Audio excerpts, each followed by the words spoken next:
राज्यातील शेतकऱ्यांना कर्जमाफी देणार नाही असे कुठेही म्हटले नाही। राज्यातील शेतकऱ्यांना राज्याची आर्थिक स्थिती आणि योग्य वेळ याचा जेव्हा संयोग होईल त्यावेळी राज्यातील शेतकऱ्यांना कर्जमाफी देऊ असे ठोस आश्वासन आज राज्याचे उपमुख्यमंत्री व अर्थमंत्री अजितदादा पवार यांनी दिले। अकोल्यात पत्रकार परिषदेत त्यांनी हे आश्वासन दिले। राज्यातील महायुती सरकारने सत्तेत येण्यापूर्वी निवडणुकीत शेतकऱ्यांना कर्जमाफी देऊ असे घोषित केले होते। निवडणुकीचे आश्वासन अद्याप महायुती सरकारने पाळले नाही। त्यावरून अनेकदा विरोधक महायुती सरकारला लक्ष्य करतात। आज या विषयांवर राज्याचे उपमुख्यमंत्री व अर्थमंत्री अजितदादा पवार यांनी मोठे भाष्य करत शेतकऱ्यांना दिलासा देण्याचा प्रयत्न केला। अजितदादांच्या हातात राज्याच्या तिजोरीचा चाव्या आहेत, त्यामुळे यांनी या विषयावर सूचक वक्तव्य केले। कर्जमाफीसाठी राजू शेट्टींनी म्हटलं की जिथे मंत्री दिसतील त्यांना तुडवा।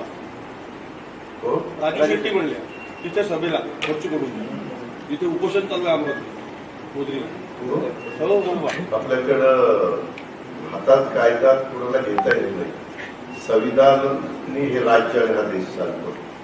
घटनेचे शिल्पकार डॉक्टर बाबासाहेब आंबेडकरांनी संविधान आपल्याला दिलंय, जी घटना दिली त्या सगळ्याचा आदर करून जम्मू काश्मीर पासून कन्याकुमारीपर्यंत देश चालतो। असं तुडवा मारा ठोका असं नाही चालत। ही लोकशाही नाही, ही हुकुमशाही नाही। लोक त्याच्या संदर्भामध्ये चर्चा करून मार्ग देऊ शकतात ना।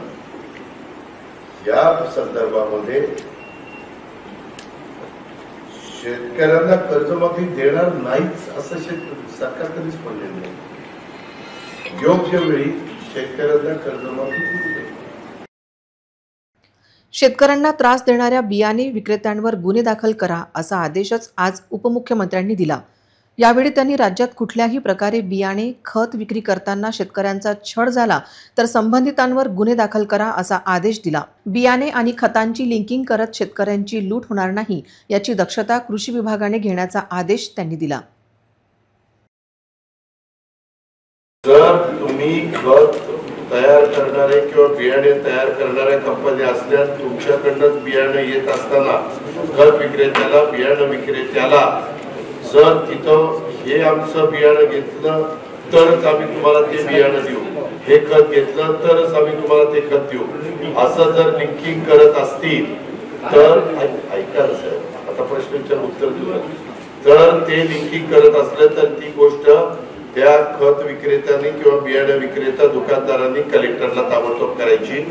खरीपाचा आढावा घेत असताना हा मुद्दा काहींनी उपस्थित केलेला होता आणि कलेक्टरनी त्या खत कारखान्यावर किंवा त्या मालकावर ऍक्शन घ्यायची, FIR दाखल करायची।